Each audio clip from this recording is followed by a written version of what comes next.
ಚಳಿ ಇದೆಲ್ಲ.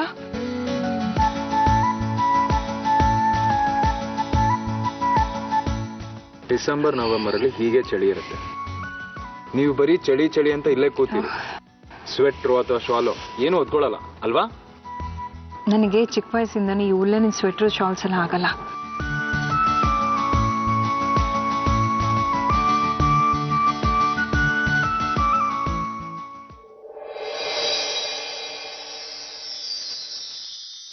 ಇದ್ರ ಅಗತ್ಯ ಇರ್ಲಿಲ್ಲ. ಚಳಿ ಆಗ್ತಿದೆ ಅಂದಮೇಲೆ ಶಾಲ್ ಹೊತ್ಕೊಂಡು ಕೂತ್ಕೊಬೇಕು ಅಷ್ಟೇ. ಪುಟ, ನಿನ್ನ ಅಮ್ಮಂಗೆ ಹಠ ಮಾಡಬೇಡ ಅಂತ ಹೇಳು. ಸುಮ್ಮನೆ ಶಾಲ್ ಹೊತ್ಕೊಂಡು ಕೂತ್ಕೊಳ್ಳೋದಕ್ಕೆ ಹೇಳು. ನಿನ್ನ ಅಕ್ಕ ಅಣ್ಣಂಗೆ ಶಾಲ್ ಹೊತ್ಸಿ ಕಳ್ಸಿದ್ರು, ಆದ್ರೆ ಇವ್ರು ಮಾತ್ರ ಹಠ ಮಾಡ್ತಾರೆ ಶಾಲ್ ಹೊತ್ಕೊಳ್ಳಲ್ಲ ಅಂತ.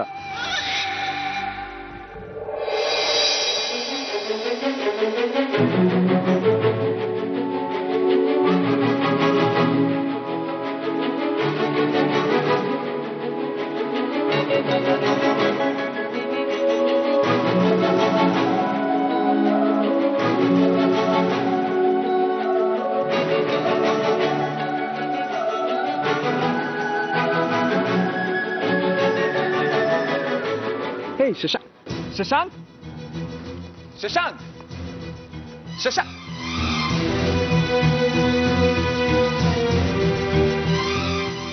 ಆರ್ತಿ ಅವರೇ, ಶಶಾಂಕ್ ಬಂದಿದ್ರು. ಯಾರನ್ನು ಮೀಟ್ ಮಾಡದೆ ಮಾತಾಡದೆ ಹಾಗೆ ಹೊಟ್ಟೋದ್ರು. ಏನ್ ವಿಷಯ?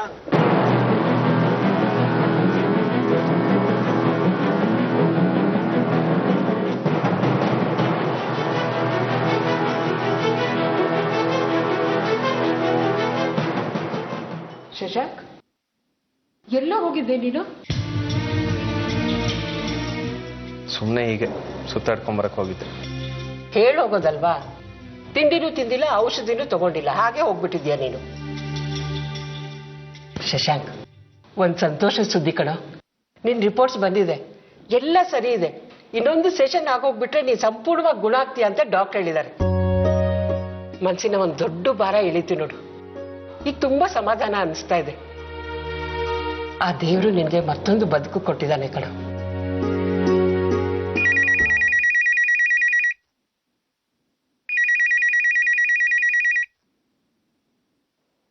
ಹಲೋ. ಹಲೋ ಅಮ್ಮ. ಆರ್ತಿ, ಹೇಳಮ್ಮ. ಶಶಾಂಕ್ ಇಲ್ಲಿಗೆ ಬಂದಿದ್ದ. ಇಲ್ಲಿಗೆ ಬಂದು ಯಾರನ್ನೂ ಮಾತಾಡ್ಸ್ದೆ, ಯಾರನ್ನೂ ಭೇಟಿ ಮಾಡದೆ ಹೊರಟೋದಮ್ಮ. ಸೂರ್ಯ ಅವರು ಅವನನ್ನ ನೋಡಿದ್ದಾರೆ. ಅವನ ಮನೆ ಹತ್ರ ಬಂದು ಸೂರ್ಯ ಅವ್ರನ್ನ ಭೇಟಿ ಮಾಡದೆ ಹೋಗಿದ್ದಕ್ಕೆ ಅವ್ರಿಗೆ ತುಂಬಾ ಆಶ್ಚರ್ಯ ಆಗಿದೆ.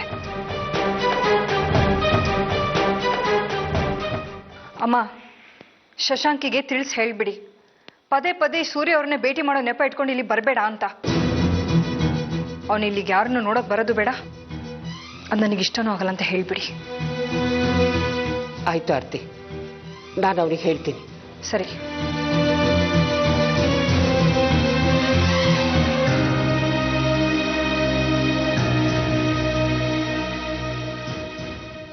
ನನ್ನ ಹತ್ರ ಹೊರಗಡೆ ಹೋಗಿದ್ದೀನಿ ಅಂತ ಸುಳ್ಳು ಹೇಳ್ದೆ ಅಲ್ವಾ ನೀನು?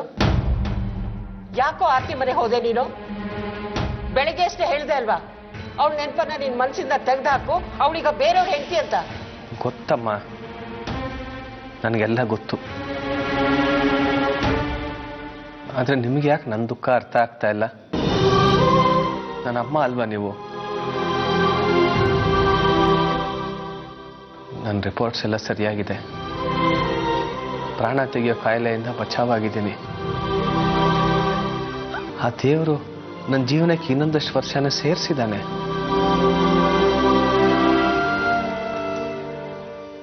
ಅದು ನನಗೆ ಬದುಕಿದ್ದು ಏನ್ ಮಾಡಲಿ?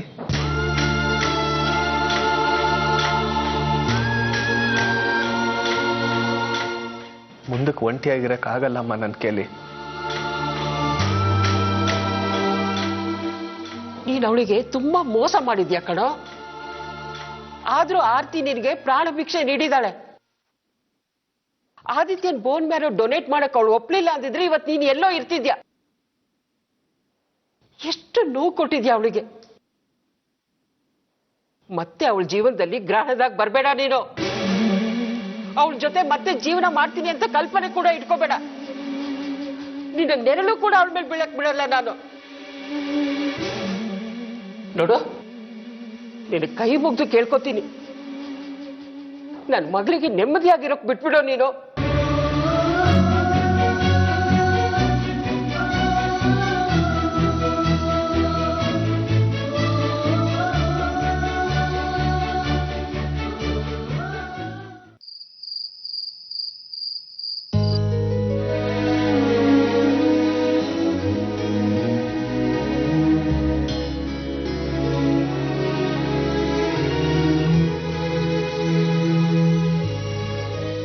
ಟೈಮ್ 10 ಆಯ್ತು, ಇನ್ನೂ ಇಷ್ಟೊತ್ತಾದ್ರೂ ಬಂದಿಲ್ಲ.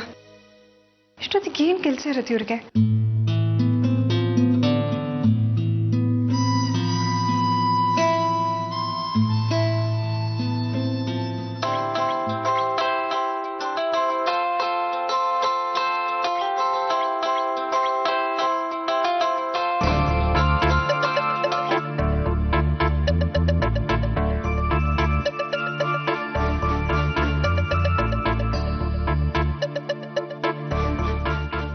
ಫೋನ್ ಯಾಕೆ ಕಟ್ ಮಾಡ್ತಾ ಇದ್ದಾರೆ?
ಯಾರು?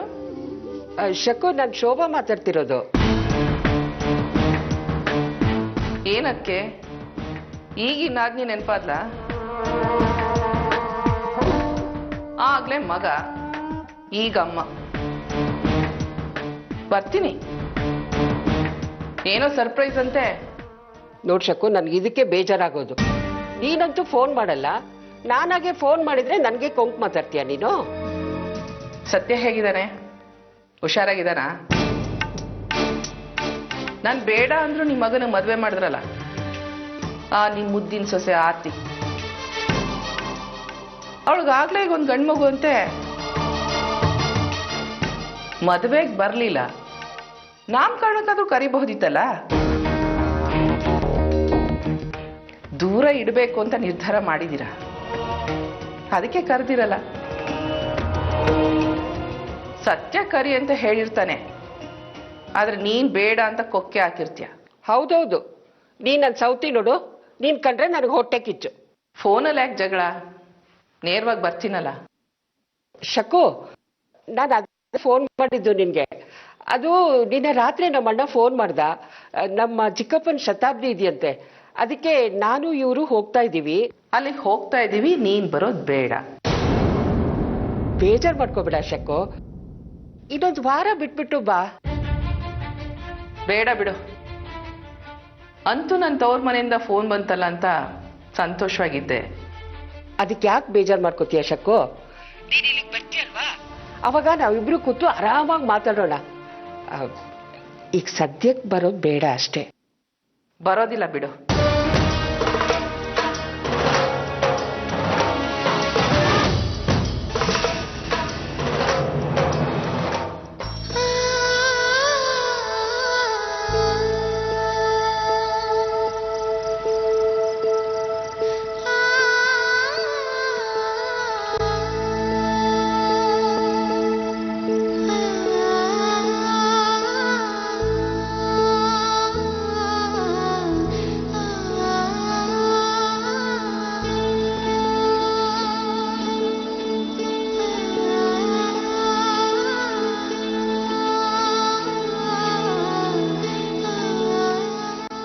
ಅವರು ಮಲಗಿಬಿಟ್ಟಿದ್ದಾರೆ. ಎಪ್ಸೋದ್ ಸರಿ ಇರಲ್ಲ.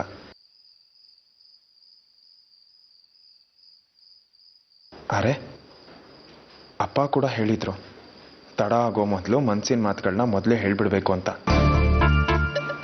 ಕರೆಕ್ಟ್. ಆರ್ತಿಯವರೇ, ಆರ್ತಿಯವರೇ, ಸೂರ್ಯವ್ರೆ, ಮಕ್ಳು ಎದ್ಬಿಟ್ರ? ಸಾಕ್ಷಿ ಆಗ್ಲೇ ಕೆಮ್ತಾ ಇದ್ಲು, ನಾನಾಗ ನೋಡ್ಕೊ ಬರ್ತೀನಿ. ಆರ್ತಿಯವರೇ, ನೀವು ಆರಾಮ್ಸೆ ಕೂತ್ಕೊಳ್ಳಿ. ಮಕ್ಕಳು ಮಲ್ಕೊಂಡಿದ್ದಾರೆ. ಮತ್ ಮಲಗದವ್ರನ್ನ ಯಾಕೆ ಎಪ್ಸಿದ್ರಿ? ನಾನು ನಿಮ್ಗೇನೋ ಹೇಳಬೇಕು. ಏನ್ ಹೇಳಿ?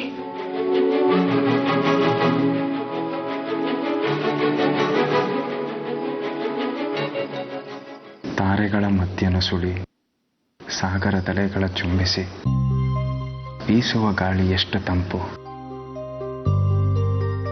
ಚಿಗುರೆಲೆಗಳ ಚುಂಬಿಸಿ ಜಾರಿದ ಹನಿಗಳೆಷ್ಟು. ನನ್ನ ಮನಸ್ಸಿಂದ ನಿಮ್ಮ ಮನಸ್ಸಿನ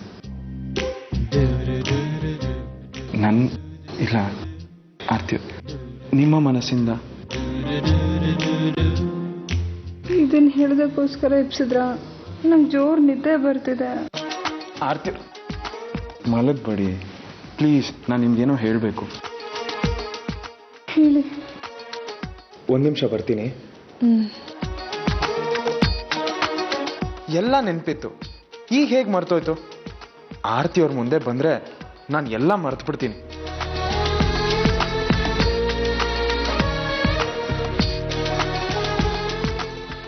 ನಿನ್ನ ಮನಸ್ಸಿನಾಳದ ನೆನಪುಗಳ ಸುಗಂಧ ಎಷ್ಟು ಮಾದಕ, ಮನಮೋಹಕ.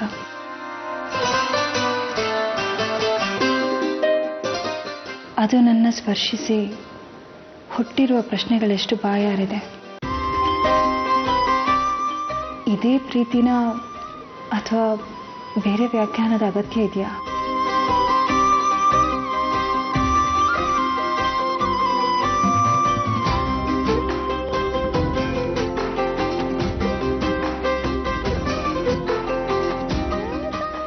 ಈ ಕವಿತೆ ನಿಮಗೆ ಗೊತ್ತಿತ್ತಾ? ಈ ಕವಿತೆ ಎಷ್ಟೊಂದು ಸುಂದರವಾಗಿದೆ. ಇದು ಕೇಳಿದವ್ರ ಹೃದಯದಲ್ಲಿ ಒಂದ್ಸರಿನಾದರೂ ಬಿರುಗಾಳಿ ಎಬ್ಸುತ್ತೆ.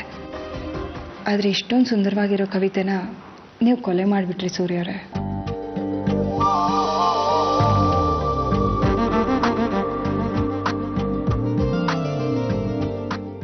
ನೀವು ಯಾವ್ದಾದ್ರು ವೆಡ್ಡಿಂಗ್ ಪ್ಲಾನ್ ಮಾಡ್ತಾ ಇದ್ದೀರಾ? ನಾನು ನಿಮ್ಗೆ ಹೆಲ್ಪ್ ಮಾಡ್ತೀನಿ. ನಂಗೆ ತುಂಬ ನಿದ್ದೆ ಬರ್ತಿದೆ, ನಾನು ಮಲಗ್ತೀನಿ. ಆರ್ತಿಯವರೇ, ಅದು ವೆಡ್ಡಿಂಗ್ ಸೂರ್ಯ, ನಿನ್ನೆ ಐಡಿಯಾನು ಫೇಲ್ ಆಯ್ತು. ನಿನ್ಗೇನಾಗುತ್ತೆ? ಆರ್ತಿಯವ್ರ ಮುಂದೆ ನಿನ್ನ ಬಾಯಿ ಯಾಕೆ ಕಟ್ ಹೋಗುತ್ತೆ?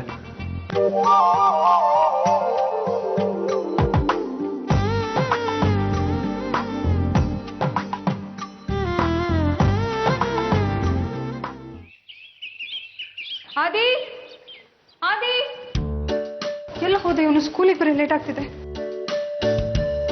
ಆದಿ, ಚೆನ್ನ ಆದಿತ್ಯ ನೋಡಿದ್ರ? ಹೊರಗಡೆ ತೋಟದಾಗ ಆಟ ಆಡ್ತಾನೆ. ಇಲ್ಲಿ ಟೈಮ್ ಆಗಿದೆ ಅಂತ ನಾವು ಹುಡುಕಿದ್ರೆ ಅವ್ನು ಹೊರಗಡೆ ಆಟ ಆಡ್ತಾ ಇದ್ದಾನ. ನಾನು ನೋಡ್ತೀನಿ, ಬೇಡಿ ನೀವು ಹೋಗಿ. ಆದಿ, ಆದಿ, ಆದಿ, ಎಲ್ಲಿ ಹೋದೆ ಇವನು? ಆದಿತ್ಯ, ಆದಿ, ಆದಿ. ನಾನು ಮನೆಯಲ್ಲ ಹುಡುಕ್ತಾ ಇದ್ದೀನಿ, ನೀ ಅಪ್ಪನ ಜೊತೆ ಆಟ ಆಡ್ತಾ ಇದೀಯಾ?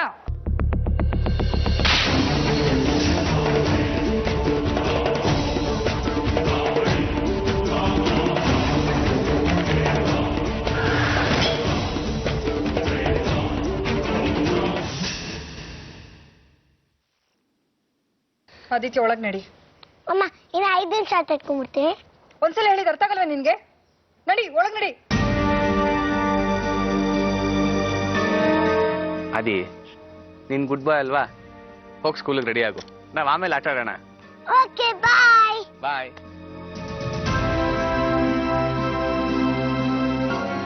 ಆರ್ತಿ, 1 ನಿಮಿಷ. ಏನೋ ನೀನು ಅದಕ್ಕೆ ನೆನ್ನೆನೋ ಐ ಲವ್ ಯು ಹೇಳೋಕ್ಕಾಗಿಲ್ಲ ನಿನ್ನ ಕೈಲಿ. ಆ ಗುಂಡು ಕೆಲ್ಸಕ್ಕೆ ಬರಲಿಲ್ಲ, ಕವಿತೆನೂ ಪ್ರಯೋಜನಕ್ಕೆ ಬರಲಿಲ್ಲ. ಓ ಅಪ್ಪ, ನಿನ್ನ ಮನ್ಸಿನ ಮಾತನ್ನ ಅತ್ತಿಗೆ ಹೇಳ್ಕೊಳ್ಳೋದಕ್ಕೆ ಇನ್ನೊಂದು ದಾರಿ ಇದೆ.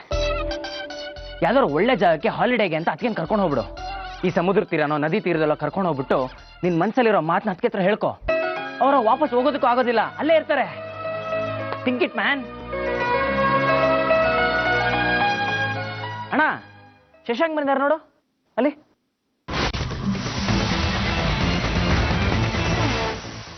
ನಾನು ನಿನ್ನ ಜೊತೆ ಮಾತಾಡಬೇಕು ಅಂತಾನೆ ಬಂದೆ.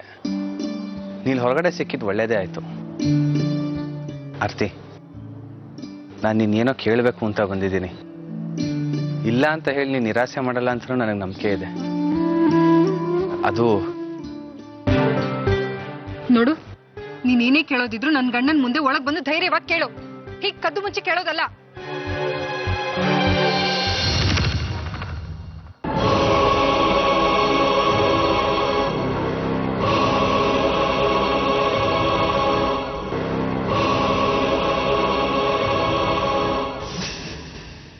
ನನ್ನ ಮೈ ಮುಟ್ಟಕ್ಕೆ ಎಷ್ಟು ಧೈರ್ಯ ನಿಂಗೆ?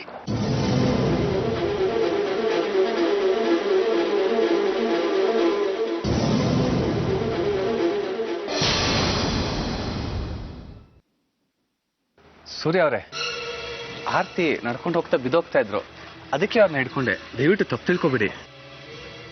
ಇದರಲ್ಲಿ ತಪ್ಪು ತಿಳಿ ಅಂತದ್ದು ಏನಿದೆ ಶಶಾಂಕ್? ನೀವು ಆರ್ತಿ ಅವ್ರನ್ನ ಕಾಪಾಡಿದ್ದೀರಾ, ಥ್ಯಾಂಕ್ಸ್ ಅ ಲಾಟ್. ಹುಷಾರಾಗಿದ್ದೀರಾ ಅಲ್ವಾ? ಹಾ, ಹುಷಾರಾಗಿದ್ದೀನಿ. ಶಶಾಂಕ್, ನಾನೇ ನಿಮ್ಮ ಹತ್ರ ಮಾತಾಡೋಣ ಅಂತಿದ್ದೆ. ನೀವು ನೆನ್ನೆನೂ ಮನೆಗೆ ಬಂದಿದ್ದೀರಾ, ಆದರೆ ಯಾರನ್ನೂ ಮೀಟ್ ಮಾಡದೆ ಹಾಗೆ ಹೊಟ್ಟೋಗಿದ್ದೀರಾ. ಈಗಲೂ ಬಂದಿದ್ದೀರಾ, ಏನು ವಿಷಯ? ಏನಾದರೂ ಮಾತಾಡಬೇಕಾಗಿತ್ತಾ?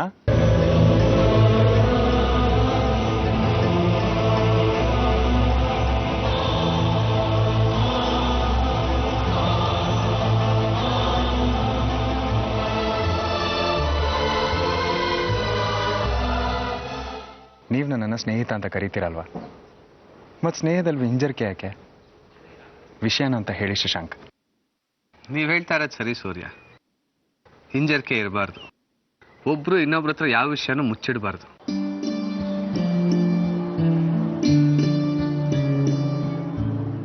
ಮೊದಲು ನಾನು ನಿಮ್ಮನ್ನು ಸಾರಿ ಕೇಳಬೇಕು. ನೆನ್ನೆ ನಾನು ಮನೆಗೆ ಬಂದು ನಿಮ್ಮನ್ನು ಭೇಟಿ ಮಾಡದೆ ಹಾಗೆ ಹೋದೆ. ನಿಜ ಹೇಳಬೇಕು ಅಂದರೆ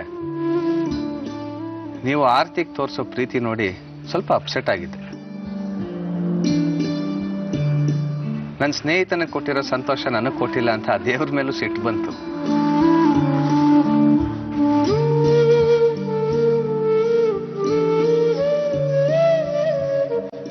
ನನ್ನ ಮಾತು ನಿಮಗೆ ಸ್ವಲ್ಪ ವಿಚಿತ್ರ ಅನ್ನಿಸ್ತಾ ಇರ್ಬೇಕಲ್ವಾ? ಆದ್ರೆ ಏನ್ ಮಾಡೋದು, ಸತ್ಯ ಯಾವತ್ತಿದ್ರು ಸತ್ಯನೇ. ನಿನ್ನೆ ನಿಮಗೆ ಒಂದು ವಿಷಯ ಹೇಳಬೇಕು ಅಂತ ಬಂದಿದ್ದೆ, ಆದ್ರೆ ಮಾತಾಡದೆ ಹಾಗೆ ಹೊರಟೋದೆ. ಇವತ್ತು ಅದೇ ವಿಷಯ ಹೇಳಕ್ ಮತ್ತೆ ಬಂದಿದ್ದೀನಿ. ಇವತ್ತಿಗೆ ಅಪ್ಪ ಅಮ್ಮ ಮದುವೆ ಆಗಿ 30 ವರ್ಷ. ಈ ದಿನಾನ ಏನಾದರೂ ಸ್ಪೆಷಲ್ ಮಾಡಬೇಕು, ಅವ್ರಿಗೊಂದು ಸರ್ಪ್ರೈಸ್ ಪಾರ್ಟಿ ಕೊಡಬೇಕು ಅಂತ ನಾನು ಅನ್ಕೊಂಡಿದ್ದೀನಿ. ಎಂತ ಒಳ್ಳೆ ವಿಷಯ ಹೇಳ್ತಾ ಇದ್ದೀರಾ. ನಿಮ್ಮ ತಂದೆ ತಾಯಿ ಇಲ್ಲಿಗೆ ಬಂದಿದ್ದಾರಾ? ನಾನು ಹೇಳ್ತಿರೋ ನಮ್ಮ ತಂದೆ ತಾಯಿ ಬಗ್ಗೆ ಅಲ್ಲ, ಆರ್ತಿ ಅವ್ರ ಅಪ್ಪ ಅಮ್ಮ, ಅಂದ್ರೆ ಸತ್ಯೇಂದ್ರ ಅಂಕಲ್, ಶೋಭಾ ಆಂಟಿ ವಿಷಯ. ಅವ್ರು ನಂಗೆ ಅಪ್ಪ ಅಮ್ಮ ಇದ್ದಾಗಲ್ವಾ? ಶಶಾಂಕ್, ನೀವು ಹೇಳ್ತಿರೋ ಮಾತನ್ನ ಕೇಳಿ ನನಗೆ ತುಂಬಾ ಸಂತೋಷ ಆಗ್ತಿದೆ. ನೀವು ಅವ್ರ ಮೇಲೆ ತೋರಿಸ್ತಿರೋ ಈ ಪ್ರೀತಿ ಗೌರವ ಸ್ವಂತ ಮಗನೂ ತೋರಿಸಲ್ಲ.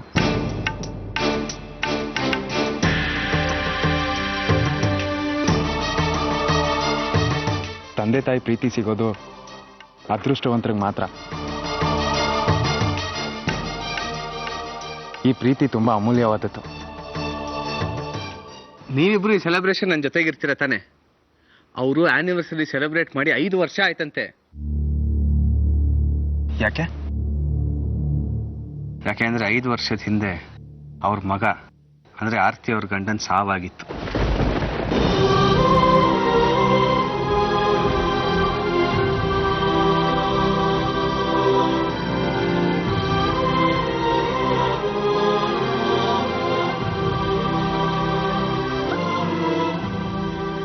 ಈಗ ಈಗೇನು ನೀವಿಬ್ರು ಈ ಸೆಲೆಬ್ರೇಷನ್ ನನ್ನ ಜೊತೆಗೆ ಇರ್ತೀರೋ ಇಲ್ವೋ?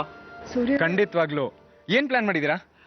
ಆಕ್ಚುಲಾಗಿ ನಾ ಏನು ಪ್ಲಾನ್ ಮಾಡಿಲ್ಲ. ನೀವಿಬ್ರನ್ನ ಕೇಳಿ ಏನಾದ್ರು ಪ್ಲಾನ್ ಮಾಡೋಣ ಅಂತ ವೇಟ್ ಮಾಡ್ತಾ ಇದ್ದೆ. ಸರಿ ಆಗಿದ್ರೆ ನಾನು ಆರ್ತಿ ಅವರು ಪ್ಲಾನ್ ಮಾಡ್ತೀವಿ.